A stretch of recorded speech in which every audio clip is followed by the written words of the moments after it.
Now look at Part 1. Part 1.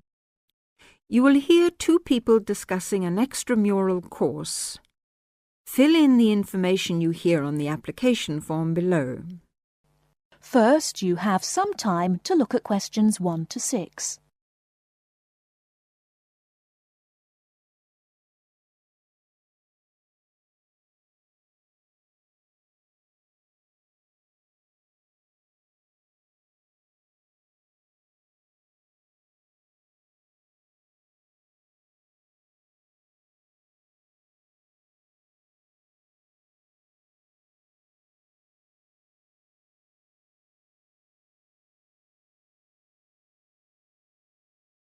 Now, here is the conversation. Hi, Jenny. What are you doing down here? Oh, hello, Steve. Well, I'm trying to fill in this form, but I'm having a bit of a struggle as I sprained my wrist playing tennis yesterday. Don't worry, I'll do it for you. Let's have your pen. Right, fire away. Let's see. I want to do the drama and theatre studies. I'd like to get the certificate. The course number is 60201. No, sorry, 202. It seems to be on Thursday at 7:30. Yes, well, we don't have to put all that down. Now, I suppose we can call you Miss? Don't be funny, and spell my name right. Well, if you'll have a name like Jenny McPherson, let's see, it's M-A-C. No, big M, small c, no A. Right, M-C-P-H-E-R-S-O-N. Yes, okay, and don't forget it's a capital P, McPherson. Now, what's your address? Well, I've just moved, so it's 6 Westway Avenue, Longford. Hang on, don't go so fast. 6 Westway Avenue where? Longford. What's next? Your phone number, daytime and evening. Well, I've only got one, as we can't have calls at school in the daytime, so put down the evening one. 605-4829. 4829, OK. And you're a teacher. How old are you? 29? Wish I were. No, 32. Before you hear the rest of the conversation, you have some time to look at questions 7 to 10.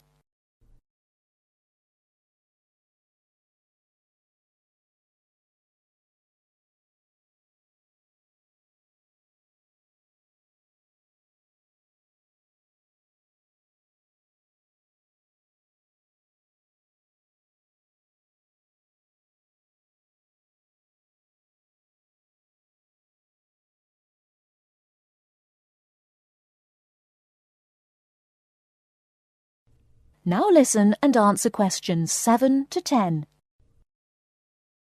Do they want my date of birth? No, don't seem to. Just age. How about educational qualifications? Well, I've got a degree in English literature and a diploma in media studies. Media studies, right. Now, have you ever done any of these extramural courses before? No, don't think so. Although I did do something on psychodrama once. But no, it wasn't extramural, was it? That seems to be it, except for the fee. Yes, well, that's the same for all the central courses. I think £25. I suppose I have to include it with this form. Looks like it. Do you want me to write the cheque out for you? But you'll have to sign it. That is the end of Part 1. You now have half a minute to check your answers.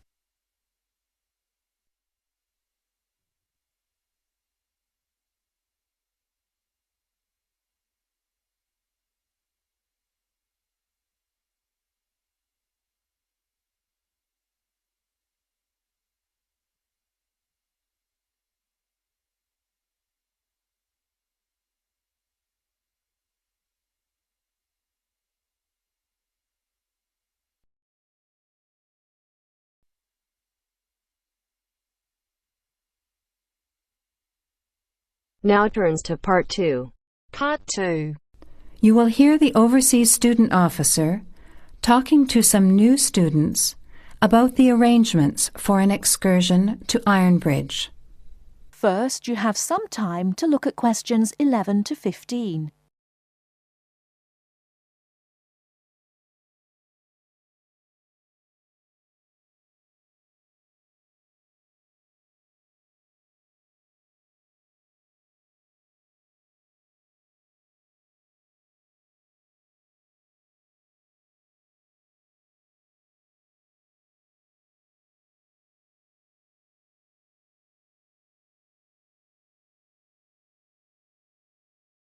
Now, listen carefully and answer questions 11 to 15. Hello everyone, my name is Pamela Sutcliffe and most of you already know that I'm the Overseas Student Officer here at Salopian Technical College. Next Tuesday, the 28th of September, we have arranged an excursion for all new students to the important historical town of Ironbridge. We are hoping you'll all come, because not only is the history of Ironbridge very important and interesting, but also an excursion like this is a relaxed and fun way to get to know each other. Ironbridge is about 55 kilometres from here, and we'll be travelling by the college bus, which holds 40 people. If there are more than that, we'll bring a couple of staff cars as well, though I might ask you to indicate on the list if you have a car and would be willing to take a couple of passengers.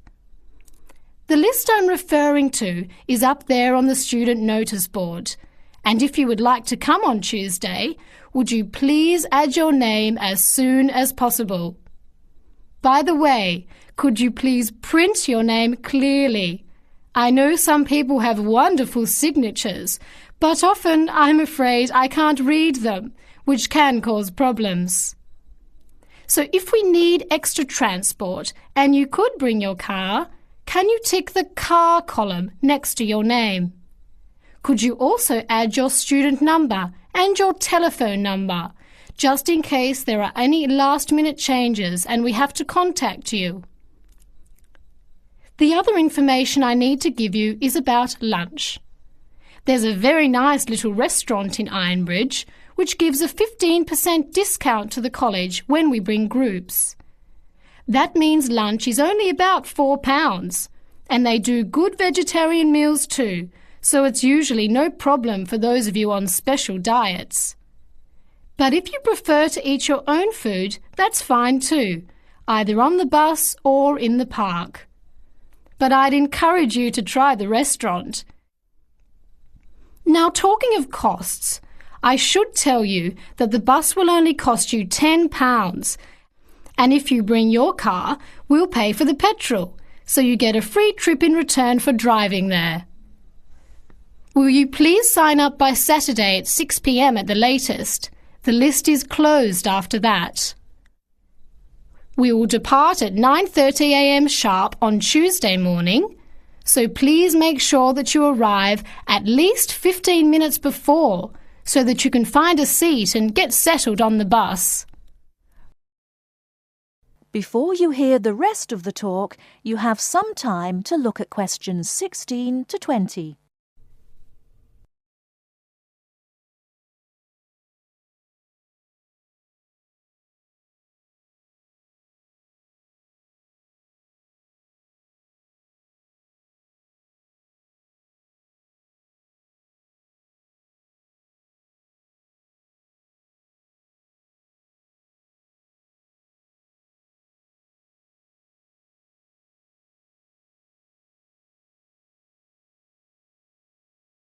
Now listen and answer questions 16 to 20. The college bus garage is behind the engineering workshop. It's quite easy to find.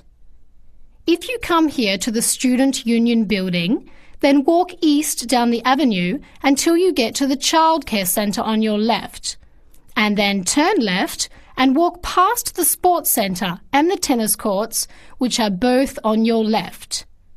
Cross over Central Square, and opposite you is the engineering workshop. Walk around the back and you'll see the bus.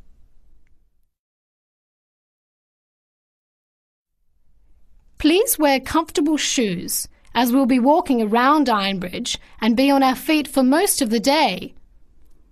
Wear a warm jacket, and you might like to bring an umbrella and a backpack to put them in if the weather's warm and sunny, which we hope it will be, but of course we can't guarantee that. Certainly bring your cameras and any snacks or drinks for the bus journey there and back, which should take about an hour and a half each way. You should all check the notice board on Monday, and we'll also put a note in your mailbox to confirm arrangements, so don't forget to check it. Now, why are we visiting Ironbridge? Well, Iron Bridge, as the name suggests, has got the original iron bridge. That is, the first ever iron bridge in the world. It was the birthplace of the Industrial Revolution, and for 40 years it led the world, as Britain changed from an agricultural society into an industrial one. It's hard to imagine today that this pretty, sleepy little tourist town was one of the most important places in England for over a century. Just imagine, 200 years ago, people from all over Europe and even North America came to Ironbridge to learn about what was then the latest technology. Today it is listed as a World Heritage Site by the United Nations, as they consider the unique collection of industrial monuments rank it alongside the Grand Canyon, the pyramids and the Great Barrier Reef. One place that's fun to visit is Blist Hill, which is a reconstruction of a small Victorian industrial town where people are working and living as they did 100 years ago. I hope you'll enjoy the day. It's been a very popular excursion in previous years, so I'm looking forward to going again next Tuesday.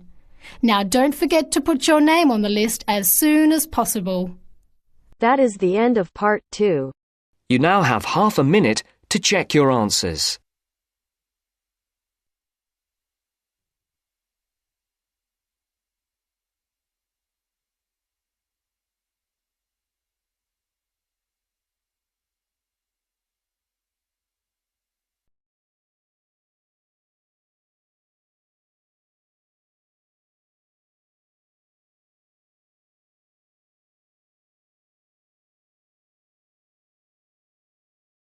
Now turns to part 3. Part 3. You'll hear a tutor and a student discussing transport. First, you have some time to look at questions 21 to 25.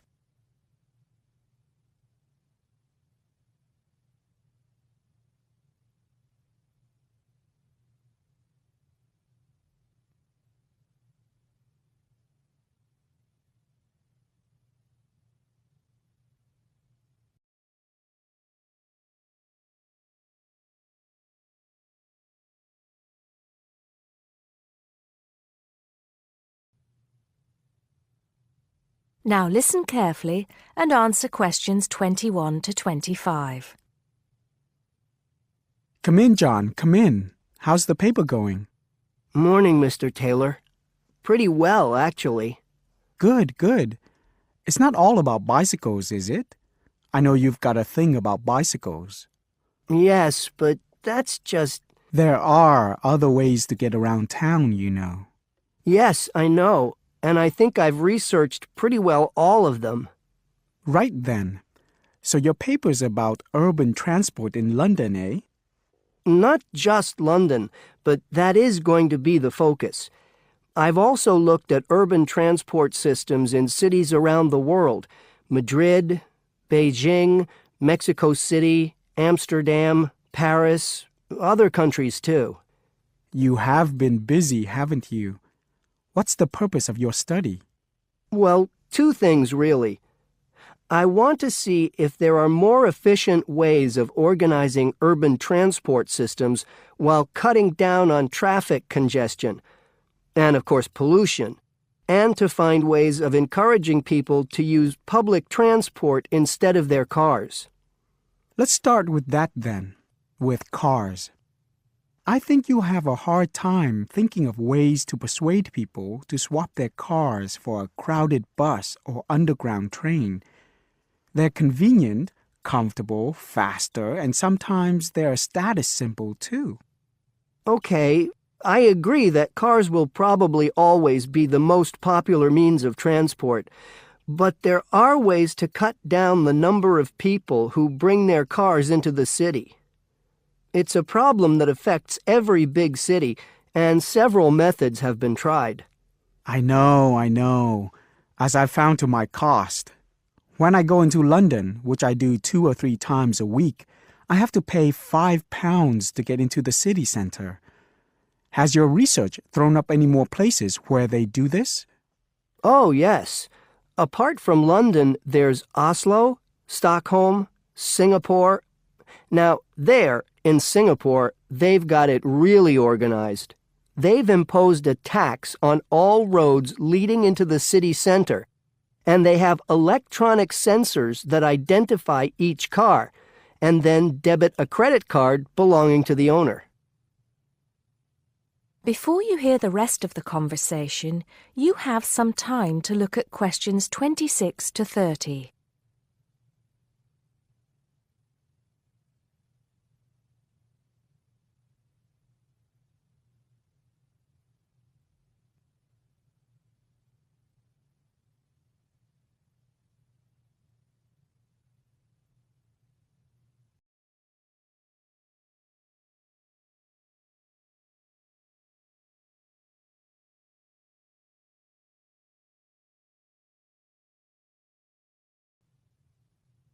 Now listen and answer questions 26 to 30. And other cities, instead of charging motorists to come into the city center, have tried other measures. Such as? Well, in Athens, cars are only allowed to go into the city center on alternate days, depending on their license plate number. In Bogota and some other Latin American cities, such as Quito and Sao Paulo, they've developed what is called a BRT system. A what? A BRT system, a bus rapid transit system. People leave their cars outside the city and take buses, which have special express lanes into and through the city. It's been so successful that they're trying it out in Mexico City, Beijing, Seoul, and Taipei. And other cities are pedestrianizing more and more areas of the city center. I see. How have these measures affected traffic congestion and pollution levels? In most cases, it has led to a reduction in the number of cars entering the city center.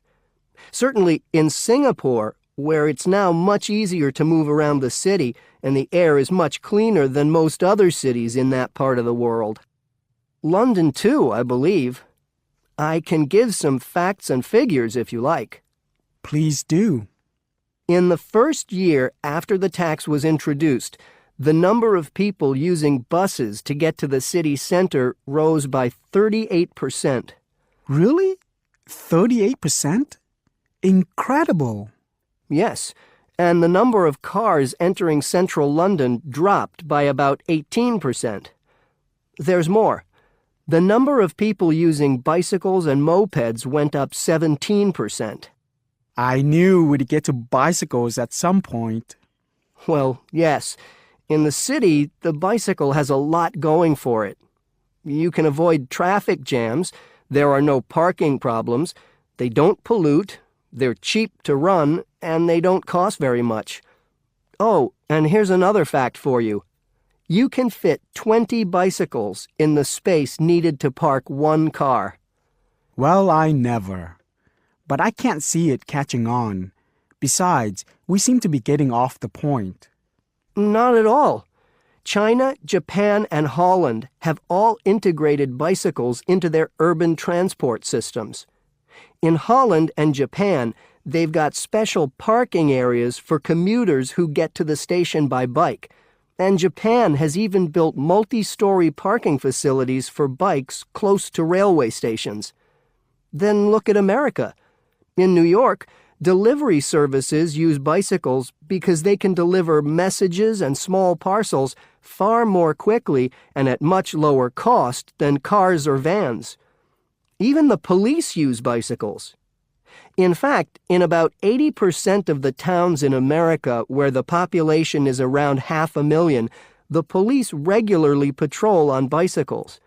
And they have proved to be effective because they can reach the scene of an accident or crime faster and more quietly than officers in patrol cars, making a lot more arrests per officer.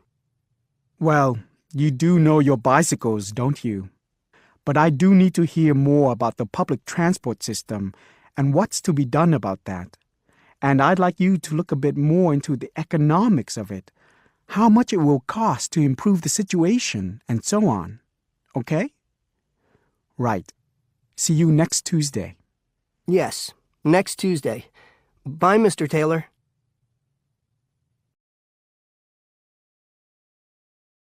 That is the end of part 3. You now have half a minute to check your answers.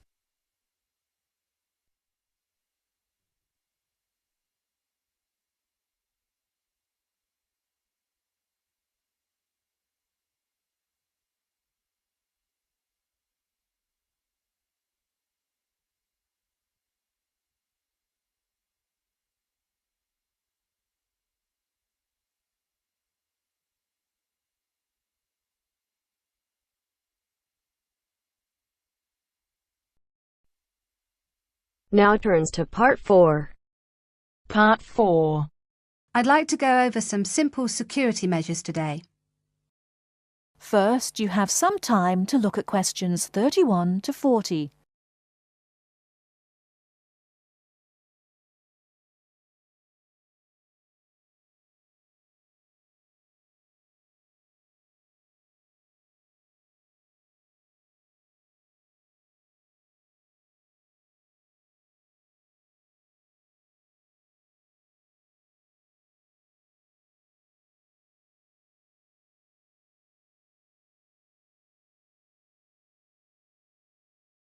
Now, listen carefully and answer questions 31 to 40.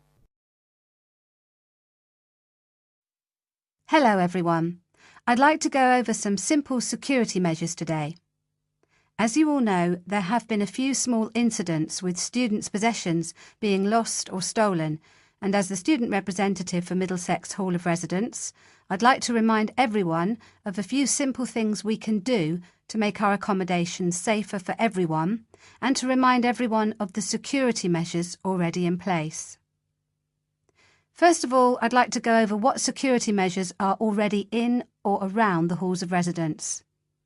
As you turn off the road into Middlesex Hall, there is a security barrier for people arriving by car. Students, or anyone else for that matter, have to report to security through the speaker before they can even enter the car park. Once they're in the car park, we have CCTV, that's closed-circuit television, linked directly to the security office, so that anyone coming into the front entrance via the car park can be seen by the person on duty.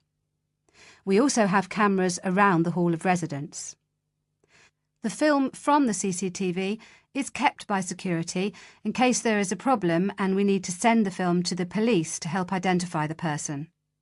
So, barriers and CCTV. In addition to these, there is security lighting in the car park and around the Hall of Residence, which is on from night to morning. These security measures are there to help, but the really important thing is the front entrance. At the front entrance is a keypad lock. Now, as you all know, to open this you need your student card and the 4-digit security code. As you also know, you should not give this code to anyone you do not know, and you should never let anyone into the Hall of Residence. Remember that for all the security measures we take, if you let someone into the hall, then anything we do to keep students' possessions safe will not help. After the front door, we have the reception desk. Now, this is manned 24 hours a day, but the security guard has a lot to do and may not be there all the time. If you need to call security, go to the nearest phone or call on your mobile. The number is 9666, and they will be with you as soon as they can. The next thing I want to mention are your own personal security measures. By this I mean the locks on your room door and window, your personal alarm and the university bus.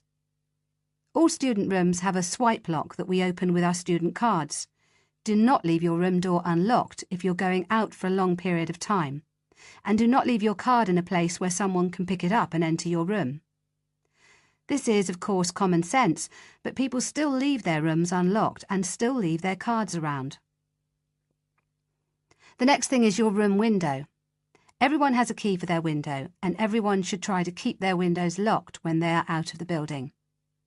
However, the security guard has told me that he often finds windows open, and even worse, he finds windows open on the ground floor. Please don't do this. It's an invitation to a burglar to enter the hall and take people's things. Finally, 2 more items: personal alarms and the university bus. Now, the Students' Union gives every student their own personal alarm if you go to collect it. A personal alarm is something that gives out a loud noise if you press it when you think you may be in danger. It lets people know where you are and that you need help. The second thing you can do is use the university bus. It takes students from the campus to the town and to other places on campus. It goes every half an hour and it's free, so please try to use it, especially after dark. That is the end of part 4. You now have half a minute to check your answers. Our hearts beat to the city streets. We began to feel the fire. We rise like tall buildings as the chemicals they take us higher. The night's young, it has just begun as she puts her hand in mine. We wanna chase the night.